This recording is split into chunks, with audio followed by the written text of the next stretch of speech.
जन्माष्टमीच्या हार्दिक शुभेच्छा. आमच्याकडे कान्होबा खूप वर्षांपासून बसतं, म्हणजे मी खूप लहान होती तेव्हापासून. सो प्रत्येक वर्षी जेव्हा मी असते, म्हणजे मी नसते, सॉरी, प्रत्येक वर्षी जेव्हा मी नसते घरी, तेव्हा मी व्हिडिओ कॉलवर कान्होबा अटेंड करते. यावर्षी मी आहे घरी आणि मी खूप एक्साइटेड होती की बाहेर हे घालायचं, हे असं डेकोरेशन करायचं, असं असं. तर आमच्याकडे यावर्षी कान्होबा नाहीये. बाय. मी बॅकग्राऊंड क्लीन करत आहे. सो लहानपणीची माझी जी सर्वात छान आठवण आहे कान्होबाला घेऊन, ती होती की आजच्या दिवशी 12 वाजतापर्यंत जागायचं असायचं, तर तेव्हा 12 वाजतापर्यंत जागणं वॉज अ बिग डील. तर मग मी आणि श्रावणी काय काय खेळत असायचो, नेमकं अॅनिमल थिंग आणि काय काय. तर ते असं छान आठवण आहे, कोर मेमरी ज्याला म्हणतात ती आहे कान्होबाची. बाय द वे, हा जो शरारा आहे हा मी फक्त 2 शरारा घेतला होता सरोजनी नगरमधला. पूर्ण कारण की मला हा गेट रेडी का शूट करायचा होता.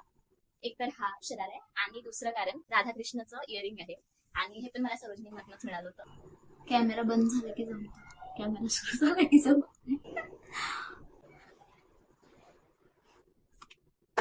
आणि काय करतो टिकली. हा, आम्ही तर ह्यावेळी कान्होबा नाही करतो म्हणून आम्ही मंदिरात जाऊ, बट